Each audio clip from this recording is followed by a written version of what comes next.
Meu nome é Valmir Rosa, né? Eu sou médico cardiologista aqui em Londrina e a gente tem tido ao longo dos anos o privilégio e a oportunidade de estar atendendo muitos líderes aqui no consultório, né? E muitos pastores também.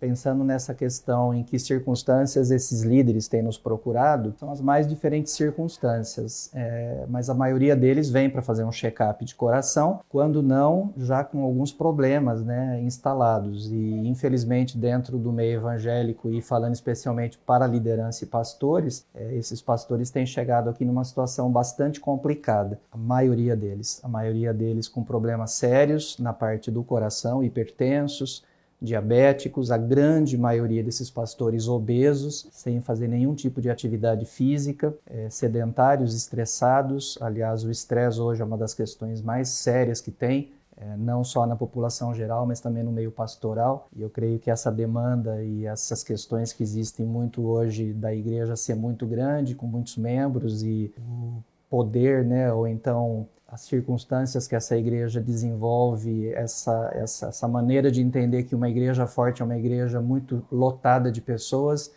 e cujo sucesso pastoral ele é muito medido, né, pelo número e muitas vezes até pela arrecadação que tem gerado, infelizmente, nesses pastores um problema de doença muito séria. E não é diferente em relação ao coração. Então, salvo raras exceções, a liderança e os pastores que têm vindo muito doentes aqui. Quando a gente menciona as questões relacionadas ao coração, né, e eu sou cardiologista, o que acontece é que as doenças cardiovasculares são hoje a maior causa de morte na população brasileira, né? Então, quando a gente fala em doença cardiovascular, a gente está se referindo principalmente a infarto e AVC, né, acidente vascular encefálico. E os pastores não fogem disso, então eles estão inseridos nesse contexto, então eles também falecem muito por infarto, por AVC e suas consequências. Agora, em função de serem muito sedentários, muitos deles virem aqui com uma obesidade bem significativa, extremamente estressados, acaba criando um grupo muito particular para essas questões, assim como hipertensão arterial e diabetes mellitus. Então, são doenças que são muito, muito frequentes dentro da equipe de liderança das igrejas.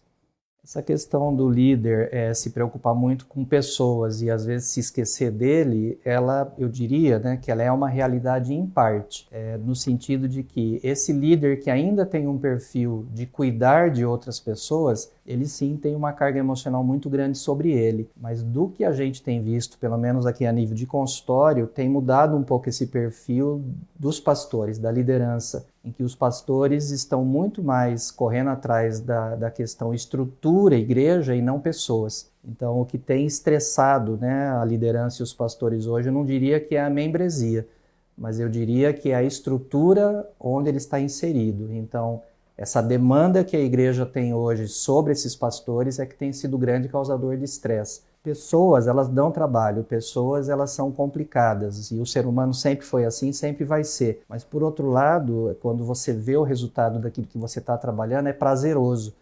Então, estressa, mas traz prazer.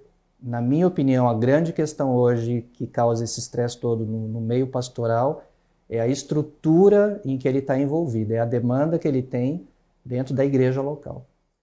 Sim, sem dúvida, né? A agenda hoje é uma coisa terrível, né, na vida dessa liderança e tenta-se criar cada vez mais atividade, um ativismo desenfreado, né? Quando muitas vezes se pauta pelo número de atividades e não pela qualidade das atividades.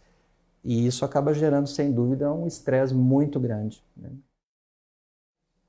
Tá perto, sim, porque a grande questão do pastor é que ele tem uma demanda sobre ele que muitas vezes extrapola aquilo que seria o chamado dele como profissional da área. Então, existe um problema muito sério, e isso é uma coisa que já conversei com pessoas que administram, né, faculdades de teologia, isso é a minha opinião, de que esses pastores deveriam ter junto deles uma equipe multidisciplinar para cuidar das pessoas. Não adianta nada o pastor querer trabalhar como um psicólogo com um membro da sua igreja, então um aconselhamento, às vezes de problemas muito sérios, quando ele não tem estrutura emocional para isso. Ele é pastor, ele é chamado para ensinar, para cuidar, para pastorear, para liderar. Então, há pastores que às vezes se envolvem em demandas emocionais, ele não tem preparo para aquilo, mas ao mesmo tempo ele também não tem ninguém, ou então ele não encaminha para um especialista. Há muitos líderes que misturam muito as coisas, não conseguem discernir até onde são questões relacionadas às coisas espirituais e questões físicas. Isso é uma coisa muito séria, porque vem muita gente aqui, não somente pastores, mas muitos crentes fazer consulta com a gente, que vem com um peso da religiosidade muito grande sobre ele, quando essa pessoa, por exemplo, tem um distúrbio endocrinológico. Então a questão daquela pessoa não é um demônio que está sobre ela, mas é um problema físico. E quando esses pastores, esses líderes começam a ter questões relacionadas a esse meio todo, muitas vezes eles surtam, eles piram. Mas o que eu vejo nessa questão específica de suicídio hoje é que o mundo de hoje é um mundo muito competitivo e as igrejas hoje, de maneira geral, não estão diferentes. A competição que existe entre as igrejas é muito grande e muitos pastores que começam a ser cobrados para que a sua igreja cresça, aconteça e faça, ele muitas vezes não tem estrutura pessoal, não tem uma estrutura formada e às vezes tem antecedentes na família até para suicídio. Existe uma tese de doutorado de uma amiga nossa aqui de Londrina, que é uma psiquiatra, que mostra que essas questões de suicídio têm até uma questão genética envolvida. Então, há pessoas, há pastores que têm isso como história na família. E quando vem sobre ele uma carga muito grande, uma demanda muito grande de ter, de fazer, de acontecer, e a coisa não caminha nesse sentido, muitas vezes ele surta e agora não é incomum virem aqui pastores depressivos, pastores ansiosos ao extremo. A gente vê de tudo, né? Infelizmente. Então, por exemplo, há pastores que a gente conversa sobre essa questão de depressão e de acordo com a teologia que ele tem, com a maneira que ele acredita, ele não entende que essa depressão tem que ser tratada. Ele imagina que isso é uma questão espiritual. Então, é muito complicado isso. A gente tem que desmistificar um pouco isso e quebrar alguns paradigmas, de ver que muitas vezes essa pessoa que está aqui, esse pastor que está aqui, além de tudo, ele é uma pessoa, ele precisa de tratamento, mas ele tem que entender e aceitar isso. E infelizmente, no meio evangélico tem muita gente que foi ensinada de uma maneira diferente. Já aconteceu com a gente aqui, nenhuma nem duas vezes, mas mais do que isso, de virem aqui esposas de pastores, filhos de pastores, conversar com a gente para uma série de diagnósticos e no final pedir para a gente não falar de jeito nenhum para o marido ou para o pai que ele ou ela esteve aqui porque aquele determinado pastor ele não aceita de jeito nenhum que exista uma questão como aquela na esposa ou no filho, né? Porque tudo se resolve com uma oração. Então, às vezes nem tudo é assim. A gente tem visto muitas coisas maravilhosas da parte de Deus, mas tem muitas coisas que é nossa obrigação. E se Deus pudesse reencarnar hoje aqui, eu tenho certeza que ele falaria para muitos, olha, eu não tenho nada a ver com isso, você se vira. E muitos pastores não entendem isso, que eles têm que fazer a parte deles também. E esquecem, né? Então eles vêm aqui do jeito que eu estou dizendo, né? Obesos, hipertensos, diabéticos, sedentários, mega estressados, né? Isso gera uma qualidade de vida muito ruim.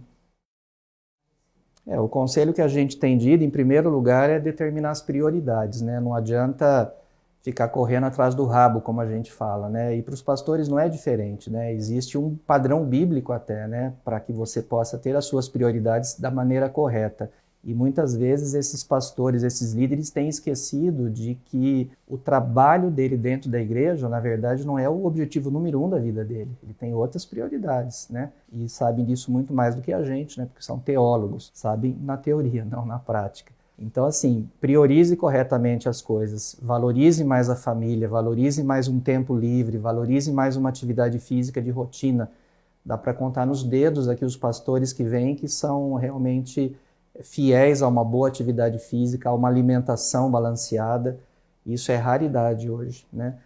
Há pouco tempo atrás a gente teve a experiência de falar em um grande congresso de pastores e a gente fez uma experiência lá. A gente levou material para coletar daqueles pastores nos intervalos das palestras testes de glicemia, testes de colesterol e aferir a pressão arterial. E eu posso dizer para vocês que mais de 90% dos pastores que estavam ali, a grande maioria, hipertenso, diabético, hipercolesterolêmico, obeso, sedentário, e absurdamente estressados. Então, assim, a gente tem visto, infelizmente, grandes líderes, grandes pastores, homens de Deus que teriam uma perspectiva no ministério muito grande, para grandes conquistas, terem o seu ministério abortado quanto ao tempo por não se cuidarem. Então, pastores estão morrendo hoje por essas questões e morrendo antes da hora. E a gente tem tido várias experiências aqui, infelizmente.